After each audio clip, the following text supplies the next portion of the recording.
Hi, welcome to Algebra 2 Common Core. Today we're going to look at the rules of exponents and how they apply to logarithms as well. So first of all, look at the chart that we are going to be filling out at the top of lesson number 4.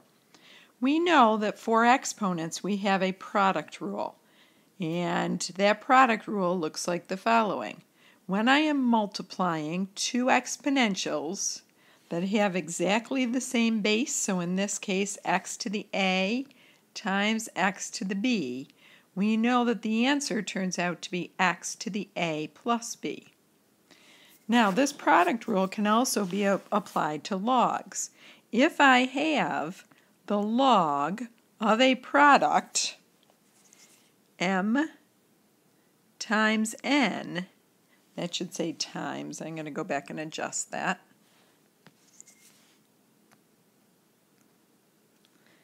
I'm actually going to be able to expand that as the log of m plus the log of n. So because we know that logs are actually exponents, I see that this addition of the exponents is shown when I'm talking about expanding logs as well. For quotients, when we're dividing with exponentials, we know that x to the a divided by x to the b. I keep the x as my base and I subtract the exponent, so I get a minus b. So likewise, when I have logs, because logs are really just exponents, if I have the log of m divided by n, I'm going to be able to rewrite that and expand it as the log of m minus the log of n. We're going to be using some of these rules of logs in a few minutes to see some examples. The last rule is our power rule. So when I have x raised to a power of a, and then it's raised to another power of b, we know that we multiply those exponents, so it's x to the a times b. In terms of logs, if I've got the log of m raised to a power p, I'm actually going to be able to take that power and multiply it by the value of the log of m. And again, when we think about this, a log is an exponent, so really what I'm doing here is multiplying the exponent p times the exponent log m. So let's take a look at how these rules are going to apply in some examples.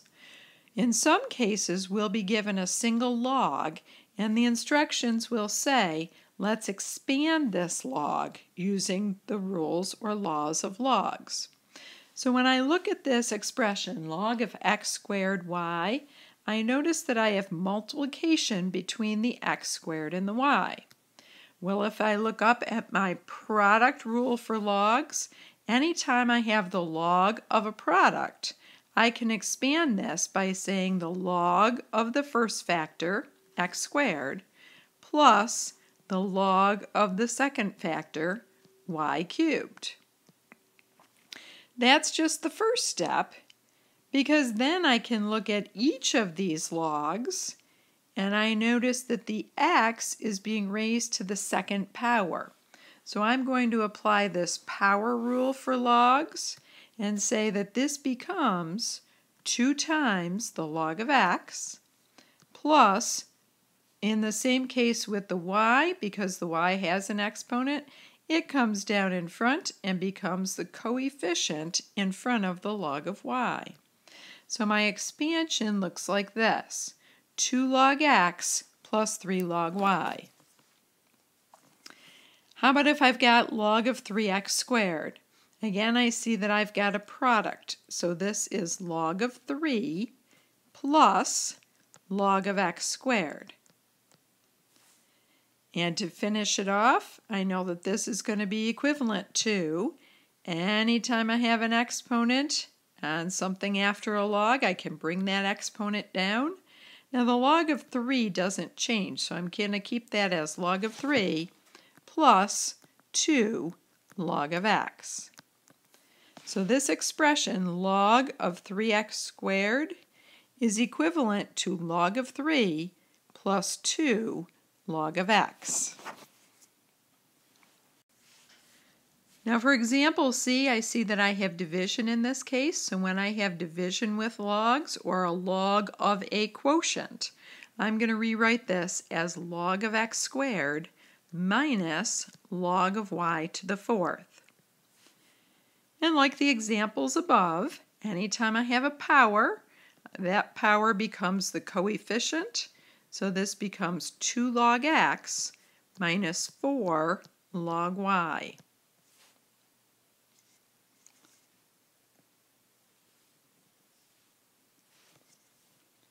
Let's finish it off with example D, where I've got quite a bit going on here.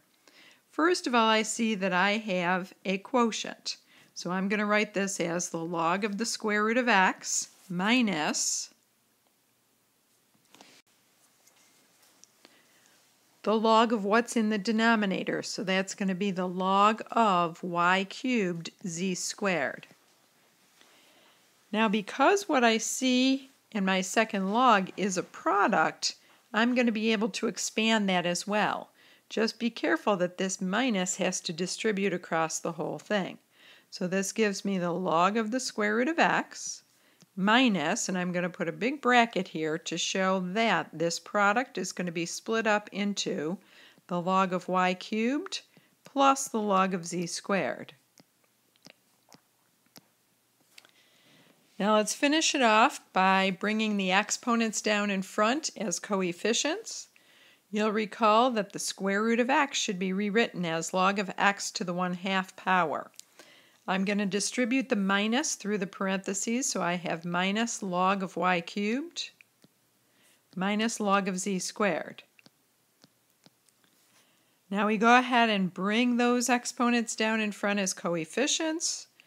So I multiply to get 1/2 log of x minus 3 log of y minus 2 log of z.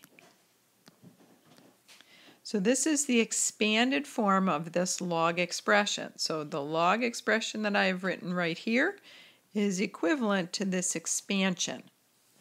And as we go through this unit on logs, you're going to see some reasons that we want to be able to expand logs in the manner that we have learned just now. Now we're also going to want to have to go the other direction. So if we're given an expanded form, we want to be able to condense it into a single log. So basically it's just undoing the steps that we've just done. So the first step is to look and say, I've got coefficients in front of each of these logs. Those coefficients would have begun by being an exponent on the what we call the argument after the log. So the x is called the argument. So this will be log of x cubed plus log of y to the 4th. Now to finish this off, if I've got a sum between two logs, that means that if I write it as a single log, the x cubed and the y to the 4th will be multiplied by each other. So this is the log of x cubed y to the 4th. Now you could of course check your answer by taking the answer, the expression right here, and expanding it and making sure that you get what we started with to begin with. Let's try the second one. Make each of those coefficients become the exponents on the arguments. So log of a to the 1/2 plus log of b squared minus log of c. Now an addition is going to be rewritten as a product, so that's going to be a to the 1/2, b to the 2nd. And then because I've got a subtraction, that's going to be a quotient. So I could also rewrite this as the log of the square root of a times b squared. Notice that the b is not underneath the radical because the a was the only one that had an exponent of 1/2 all over c. So my condensed version of that expanded log would look like this. I know this seems a little bit confusing at this point, but right now we just want to learn to use these log rules. For the last one, the 2 is in front of both the log of x and the log of y. So I'm going to distribute the 2 and write it this way. 2 log x plus 2 log y minus 5 log z. Bring those coefficients up as exponents, so the log of x squared plus the log of y squared minus the log of z to the 5th. So when I see a sum, I am going to condense that as log of x squared y squared. We could take 2 separate steps to finish this one up if you'd like. And then when I see subtraction between my 2 logs, I'm going to write it as log of x squared y squared divided by z to the 5th power.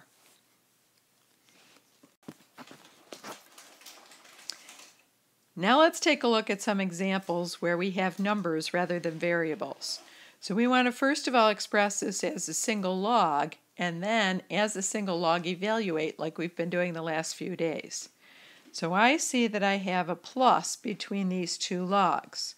When I have a plus between the logs, the rules of logs tell me that I can rewrite this as a log to the base 12. Notice that they both had a base of 12. And I'll multiply those arguments together. So in this case, 9 times 16. Of course, I can do 9 times 16. 9 times 16 is 144. So I've got log to the base 12 of 144. Now remember that this just means find the exponent that I have to raise 12 to get an answer of 144. So this answer would equal 2. Try part B. When I've got subtraction between 2 logs, that tells me that I am going to do a division of the arguments. So this is going to be log to the base 4 of 80 divided by 5. So 80 divided by 5 gives me log to the base 4 of 16. To solve this log, I just want to know what I have to raise 4 to get an answer of 16. So 4 to the 2nd power is equal to 16. For the third one, again, I still have subtraction, so I'm going to rewrite this as log to the base 3 of the quotient 90 divided by 10. That's giving me log to the base 3 of 9. What do I have to raise 3 to get 9? That answer would be 2. And finish it off with D, again a quotient. Log to the base 2, I see that I have subtraction, so I'm going to rewrite this as 200 divided by 25. 25 goes into 200 8 times, so this is log to the base 2 of 8. What exponent do I have to raise 2 to get 8? That answer this time would be 3.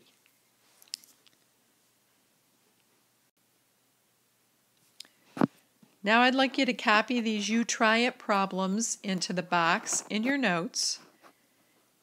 In the first 2 examples, please expand both of those logs using the rules of logs. And in examples 3 and 4, go from the expanded version back to the condensed version and write each of those as a single log.